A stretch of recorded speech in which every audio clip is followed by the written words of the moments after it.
Good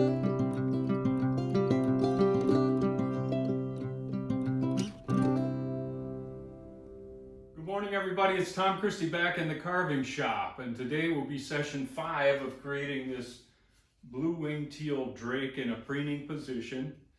Today we'll get the neck sealed up or filled and smooth that out so that we have nice flow between the curved head and the breast. Then we'll get the decoy sealed and go through flotation on the decoy. I made this as a solid body decoy, so I actually made the pattern a little deeper than I would if I were going to hollow the decoy out. And so we'll go through how I get this to float right. There won't be a keel on this bird, but we'll probably have to put some weights, embed some weights to get it to float in the proper attitude. If you're enjoying my channel, please hit that subscribe button. I would appreciate it, and it does help me out. Doesn't cost anything, and will really help me continue to build this channel for decoy and wildfowl carvers. Let's get going. To make sure I hide this neck seam completely, I'm going to go around the seam with this burr and just remove a little material, create a groove at the seam. That gets rid of any remaining glue that I don't want to have to deal with, and then it'll give a little room for the bondo or the body filler to go in and anchor into that neck joint. So I'm going to use this little teardrop shaped burr, and I use a burr so that it doesn't fill up. The 5-minute epoxy has a tendency to fill up ruby bits really fast, and a burr has at least a chance of staying unclogged. So I'm just hitting that seam to create a little more room for the body filler that I'm going to use to blend the head and the body together.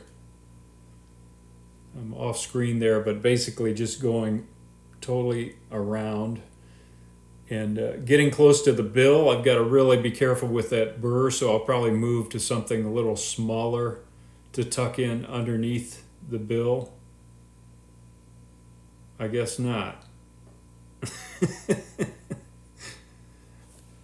I do these voiceovers after the fact because the blower equipment is so loud you can't hear anything. So I make mistakes every once in a while.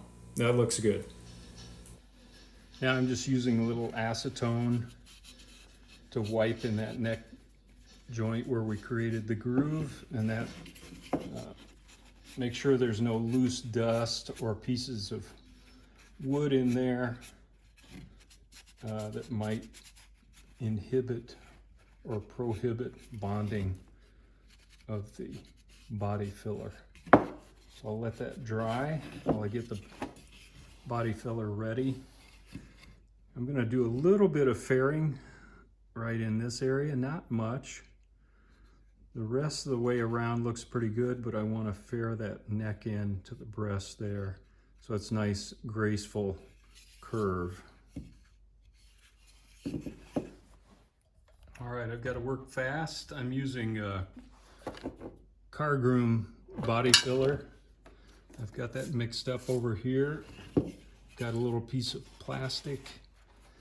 And this may not be the best videography job because I've got to work quickly, and I'm doing my own thing here. So I apologize in advance for that. But basically I'm just packing this material in that joint.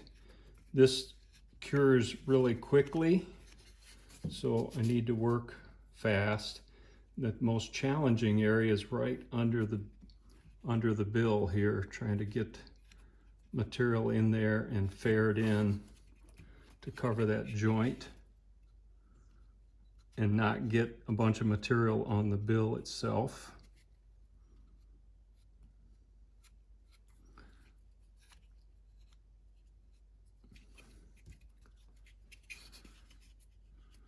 So there won't be a lot of commentary while I do this, just so I can work quickly And I did want to fair this in, so I'm going to put just a little bit more material on the front here so that I'm sure I have enough material that I can grind off there and fair in and make a nice transition into the neck from the breast.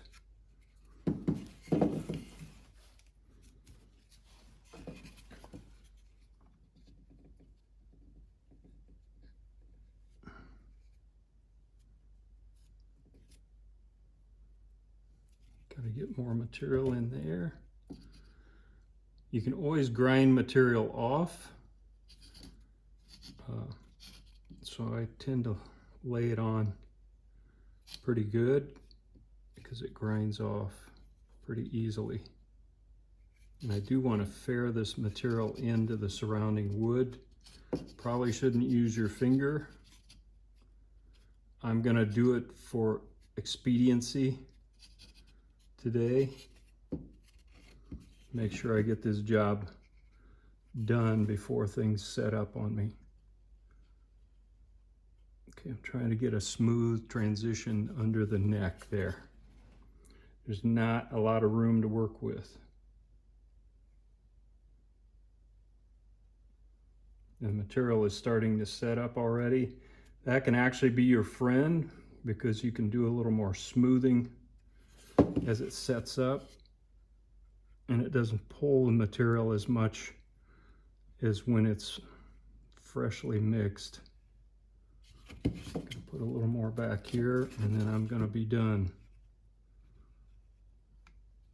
Even if I don't want to be, because the material's setting up. A little more blending.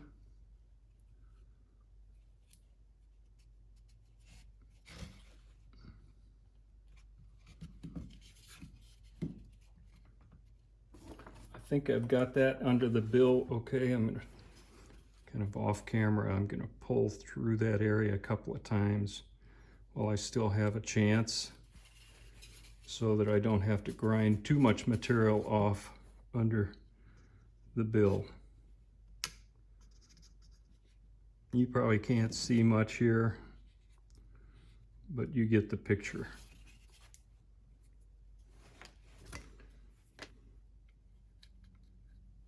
I was looking for a small paintbrush handle that I could fit in this area and just do some final blending of material to make sure it's bonded well to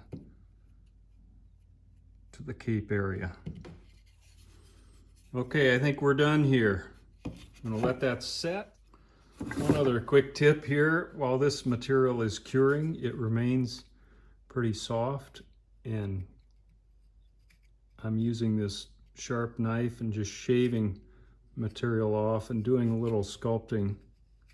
You have to be careful you don't go too deep, but I can remove a lot of the roughness this way and I won't have to grind it off.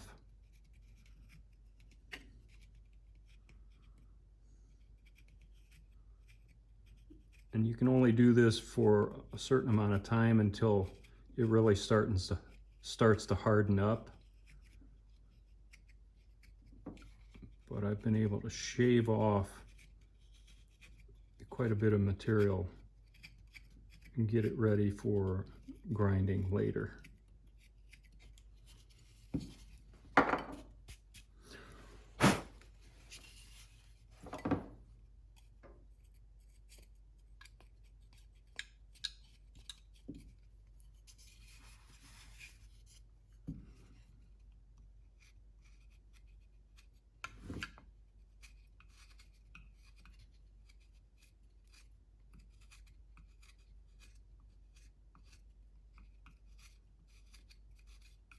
You don't have to do this if you're not comfortable with this approach, but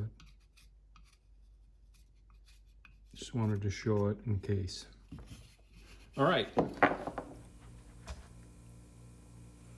Now that filler is set, I'm going to use this flame-shaped burr again and very lightly sculpt that material, remove any excess, And when I say very lightly, this will quickly dig into the soft tupelo. So it just takes a light touch to skim off the surface of the wood filler or body filler and just smooth that into the surrounding wood. So let me speed this up so we can get through it quicker. Okay, we're at 2 times speed, and I'm just going to go completely around the neck and do a little bit of shaping and blending so that the curves are nice and continuous and they flow.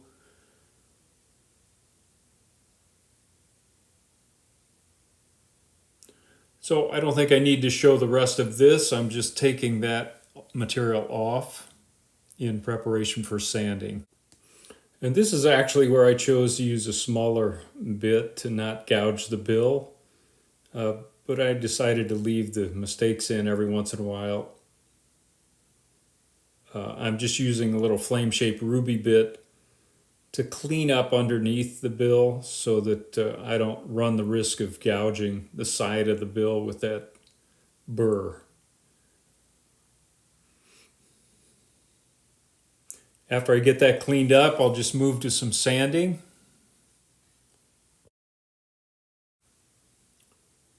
Now I'm just using a little roll of Swiss sandpaper, probably 150 grit, and I'll go around the entire neck and just eliminate any scratches from the burr and get everything smoothed out. All right, that's looking pretty good all the way around. One clarification I wanted to make, in case you picked it up, I had this, the back of the neck curving in this direction. Actually, the back of the neck in its forward position is back here. So as this head twists in this direction, it's going to tend to pull that feather group around in this direction.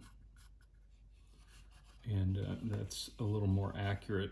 Just to keep that in mind, primarily in the painting part of it, but I also did a little bit of sanding to make sure we had a nice smooth curve to the back there.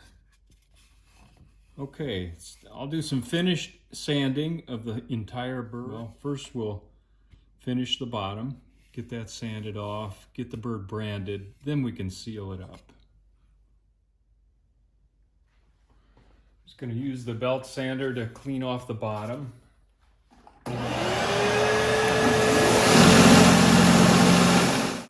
This is nice soft tupelo and not much surface area, so it doesn't take long to get a nice smooth finish on the bottom with the belt sander. Now I'm just using a little homemade jig to strike a water line around the entire decoy and not press too hard, so we don't want to press into the tupelo here. This will give us a guideline for the bird when it's floating level. And again, I made this draft a little deeper than I normally do because it's a solid body bird, even though it's a nice light piece of tupelo. So now I'm going to seal that up, and we'll have that as a guideline for flotation. Let's get the bird branded next. I like to brand all of my birds with a Maker's Mark TC, and it's just a nice way to finish the carving piece of the project. And I like leaving a permanent mark embedded in the bottom of the decoy for the purposes of identification down the road.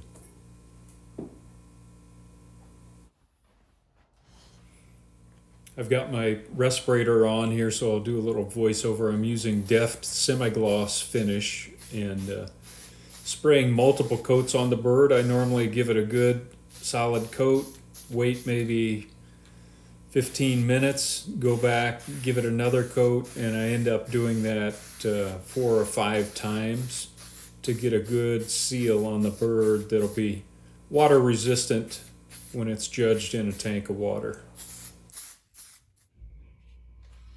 Okay, I've got the bird sealed, and we'll find out together how this bird is going to float.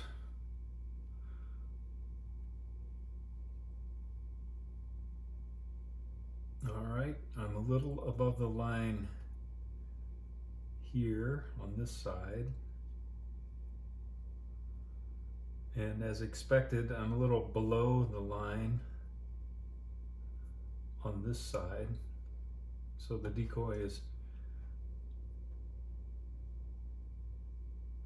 leaning a little this way because of the weight of the head, and also because of the additional material over here that creates more buoyancy on that side.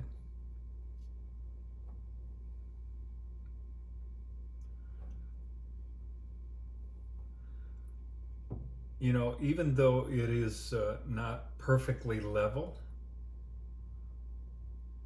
I kind of like the way it's sitting because it cocks the tail just a little bit more. The head looks natural in that position. What I might do is try a little bit more weight forward because I think the tail is dragging a bit, which is typical of marsh ducks because of this tail being lifted and slanted underneath. There's not much wood under here for buoyancy, so a marsh duck has a tendency to drag in the rear a bit, but you know, it's not too deep. I'm gonna try to get to that line in front. I'm not too worried about the side to side. I think in this preening position it actually looks kind of nice that way. So I'm going to put a little lead near the front of the bird and we'll see what that looks like. Okay, I've got a piece of lead, a small piece of lead taped near the front. I also put it off to this side a bit in front, so that may help correct a little bit of that side to side that we were looking at. Let's see if this does anything. I don't know if it's enough weight. Actually, that looks pretty decent.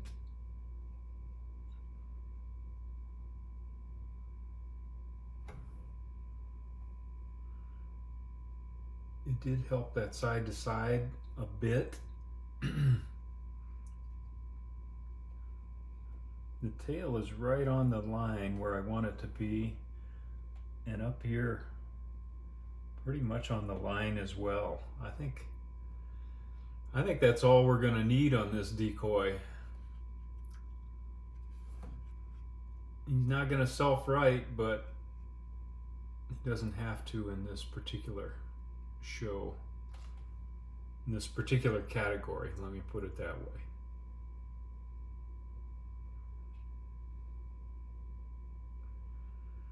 I'm going to try a little bit more weight. We'll see if that lifts the tail a bit, and then we'll call it good either way. All right, a little bit more lead, a little more offset to this side to try to bring it down just a bit. Let's see what this looks like. Now that brought that right to the line on this side. We're on the line front and back. Pretty close, just the line is just under the water on this side. And like I explained before, I'm really okay with that, especially with this tail cant in this direction. I think that looks awesome. Really happy with that.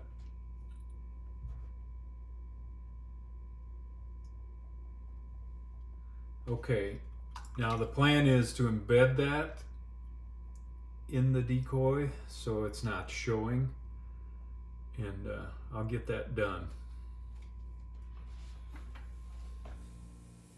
All right, I've got the position of the weight marked here on the decoy, and I want that to be able to slide in there. So I'm going to use this 1/8 inch wide ruby bit, and using those guidelines create a slot that I can slide that lead into and then fill behind it.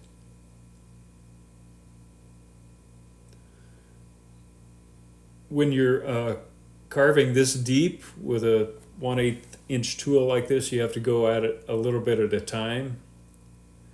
I guess I've never snapped off a bit, but I'm putting a lot of pressure and heat on that bit digging out this material, so I'm just going slow. All right, I've got that ground out so that this will slip in place. Then I can glue that, and then I'll put a little body filler over that, and the decoy will be balanced. Just a note on that, you could just attach the weight to the bottom or embed it in the bottom. I just like the clean look, having it embedded like this, so it keeps the bottom of the decoy nice and clean.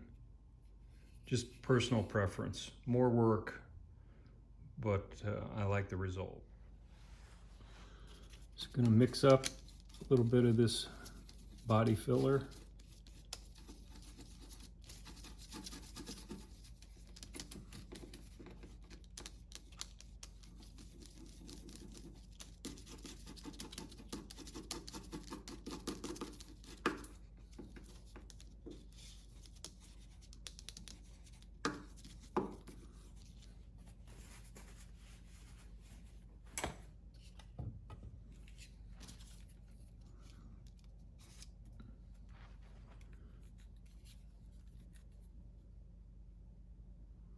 It's going to fill the void with that. Make sure we have it pushed in there. Once that sets, then I'm just going to use this teardrop shaped burr again and just carefully skim off the excess body filler. And then a little light sanding, and we'll be ready to finish up. All right, I got that Bondo shaped, sanded, and resealed, and then we'll let that deft dry and then give it a primer coat. We'll be done. Got my respirator on again. I've got the bottom of the decoy masked off. I like to keep the natural wood down there. I'm going to use some gray primer. And a lot of people have asked me, why do you use primer? I'm not sure that you have to use primer.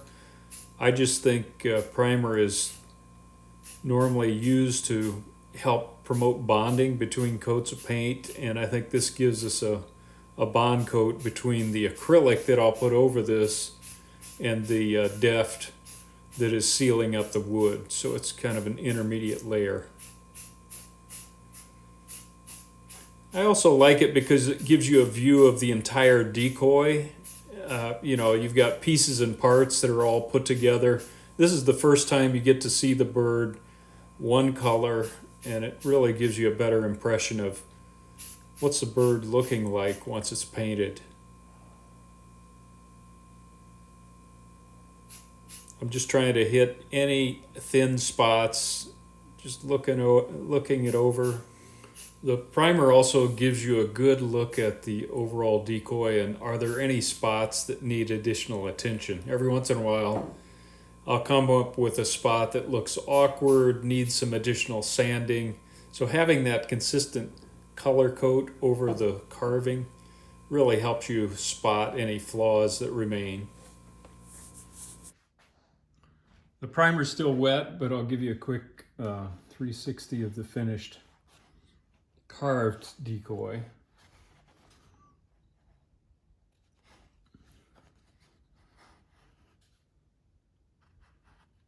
Some really nice views from different angles, which I really like.